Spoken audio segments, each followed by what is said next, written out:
Hello साथीहरू, मेरो mini भ्लगमा हजुरहरूलाई स्वागत छ है। आज हामी जङ्गलतिर चिसो मुलको पानी छ अरे, त्यसैले पानी लिन हिँड्न लागेको। अनि यो ठाउँमा हामी नयाँ हो, अब कहाँ छ थाहा छैन, अब सोध्दै सोध्दै जाने हो। घर बस्दा बस्दा दिक्क लागेर अनि मेरो श्रीमानले चाहिँ पानी लिन जाम भनेपछि दुईटा गाउरी छोरा छोरी बोकेर हामी पानी लिनको लागि जङ्गलतिर लाग्यौँ। सरसफाइ कार्यक्रम हुन्छ। यो जङ्गल भनेको यो साथी, यो वास्तविक जङ्गल हो। यो जङ्गल रुखै रुख हुन्छ नि। मेरो सानोलाई जङ्गलतिर पहिलोचोटि लिएर हिँडेको, के सोध्छ अब नयाँ नयाँ अचम्म लाग्ने कुरा सोधिरहेछ।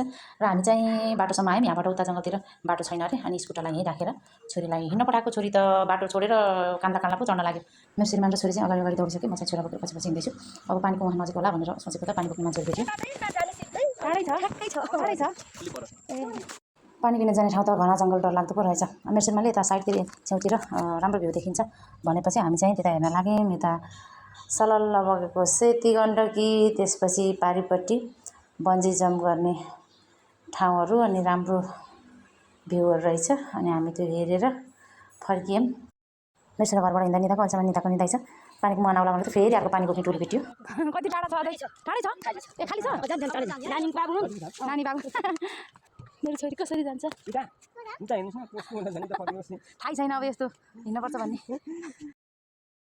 पुग्ने बेलामा अलिकति उकालो रहेछ। पानी भएको ठाउँ चाहिँ एकदम सुनसान शीतल ठाउँमा व्यवस्थित तरिकाले पानीको धारा यसरी बनाएको रहेछ। अलि माथिपट्टि चाहिँ पानीको ट्याङ्की पनि छ। यो चाहिँ पानीको ट्याङ्की जमिनमा गाडेको, र पानीको मुख्य मुहान चाहिँ अलि माथिपट्टि रहेछ। यो चाहिँ पानीको मुख्य मुहान। त्यसपछि साइडमा चाहिँ एउटा नागको मूर्ति पनि बनाएको रहेछ। जिउस रमाइलो लाग्यो। मेरो छोरी यता र उता दौडिरहेछ, म पनि त्यहाँ वरपर अवलोकन गरेर अब चाहिँ हामी पानी थाप्ने तर्खरमा छौँ। मेरो छोरी र श्रीमान भएर पानी थाप्न लागिरहेछन्। मेरो श्रीमानले चाहिँ पानी एकदमै चिसो टन्सिलो हुने जस्तो रहेछ भन्दैछन्। अनि गाउरी पखालेर पानी थापेर बसेको त मेरो सानोले त गएर पानीमा चप्पै हात पुऱ्याइदिएछ। त्यसपछि मेरो श्रीमानले त्यो पानी फालेर फेरि अर्को पानी थाप्दैछन्। र मेरो सानो यति बेला चाहिँ बल्ल आँखा हेरेर टुक्लुक्कै हेरेर बसेको छ। मैले पनि पानी खाएँ, चिसो मिठो रहेछ। धारामा कोही थिएन, सुनसान थियो। पछि दुईवटा भाइहरू आएर धन्न हामीलाई चाहिँ जार उचालिदिन सहयोग गरे। मेरो श्रीमान चाहिँ पहलमान बाहुबली भएर गाउरी बोकेर हिँड्दैछन्। पानी बोकेर अलिक पर पुगेको त अब त सक्दिनँ भनेर मलाई समाउनु पो चिच्याए। धन्नै जार पनि थेचारिएको। म चाहिँ दौडिँदै गएर जार समाएँ। त्यसपछि अब के गर्ने होला भनेको, अब यो जारलाई चाहिँ यहीँ छोडिदिने। त्यसपछि यो कुन्टा बोकेर बाटोसम्म लैजानु पऱ्यो भनेर एउटा जारलाई यहीँ छोड्न लाग्यौँ। सानोले फेरि जार छोड्यो भन्दै चिच्याइरहेको छ। अनि जारलाई चाहिँ यहीँ छोडेर एक्लै छ जार। अब हामी चाहिँ लाग्यौँ। मेरो सानो फेरि बाबाको पुच्छर हो, बाबा चाहिँ छिटो जान्छु भनेको त मलाई पनि पर्खिनु भनेर दौडिँदै गइहाल्यो। म चाहिँ बिस्तारै हिँड्दै स्कुटर भएको ठाउँमा आएँ। मेरो श्रीमानले एउटा जार छोडेर अर्को जार पनि लिएर आइसकेँ। त्यसपछि स्कुटरमा दुईवटा जारलाई मिलाएर राख्दैछन्।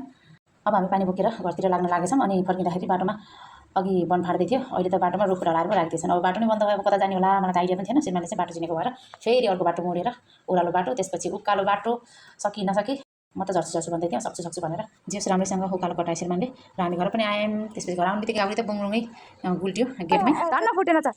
मेरो श्रीमानले दुईवटा जारलाई चाहिँ पालो भित्र राख्दैछन्, ल्याउँदैछन्। यति इन्जिन मलाई हेरेर साथ दिनुभएकोमा हजुरहरूलाई धेरै धेरै धन्यवाद।